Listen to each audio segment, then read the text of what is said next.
We think of food as just fuel, right? But what if I told you it's actually a time capsule? Every single bite you take tells a story of migration, of science, of ancient traditions. And today, we're going to pry that capsule open and see what's inside.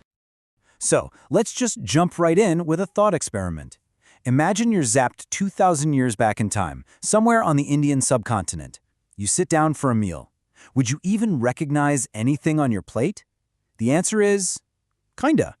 You might be shocked to find some familiar dishes, but others, whoa, they'd be completely alien. Let's figure out why.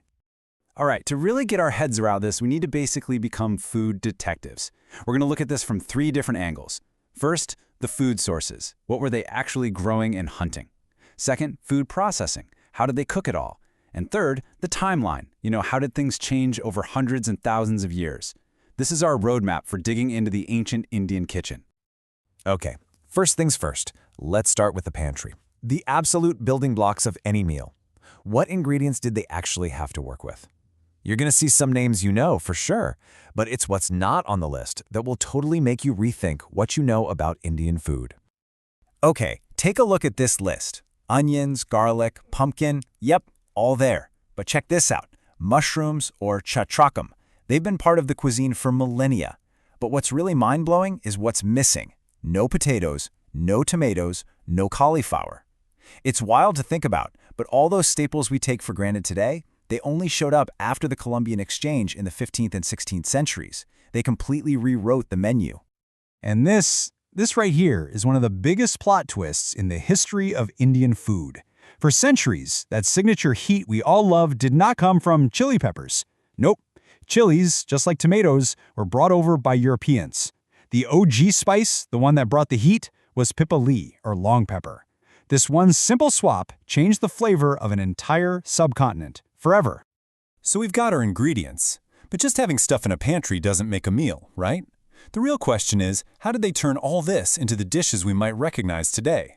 Let's step into the ancient kitchen, because believe me, these folks were absolute masters of culinary science.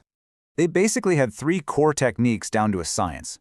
You've got your thermal processing, that's the obvious one, just cooking with fire. Then mechanical processing. Think grinding spices, slicing vegetables, kneading dough, all the stuff that creates different textures and unlocks new flavors. But honestly, the chemical processing, that was the real game changer.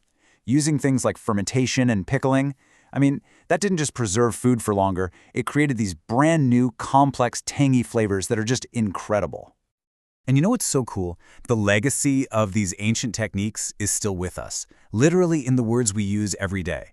The common word for pickle, achar, comes straight from the ancient Sanskrit word acharam, which described the actual process.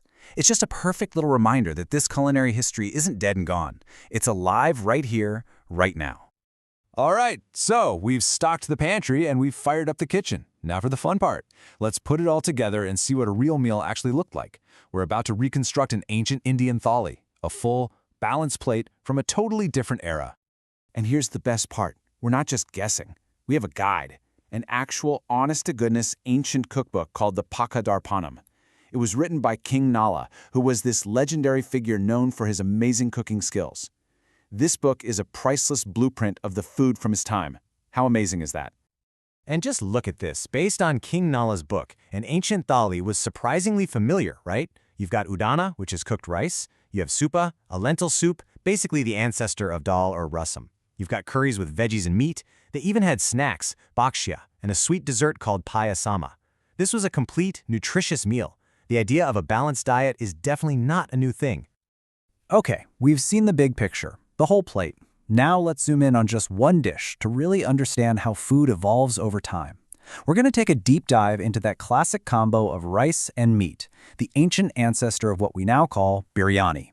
And let me tell you, its roots go way, way deeper than you probably think.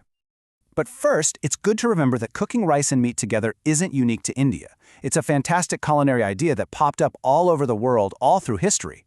You had pilaf-like dishes in Mesopotamia, jollof rice in Africa, clay pot rice in China. People have loved this combo for thousands of years.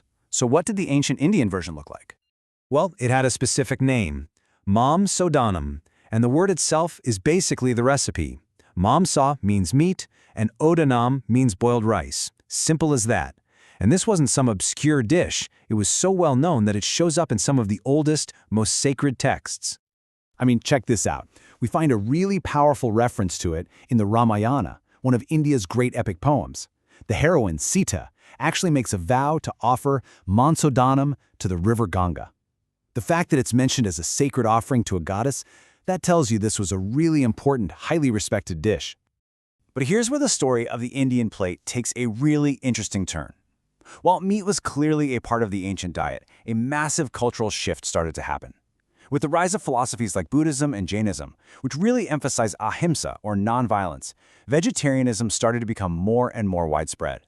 This movement had a huge, lasting impact, and it's what transformed Indian cuisine into the incredibly diverse, plant-forward tradition so many of us know and love today.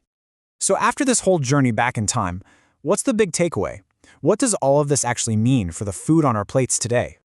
It's really this simple. Your plate is a history book. Every single dish, from the spices you use to the way it's cooked, it tells a story of global trade, of cultural mashups, of scientific discovery.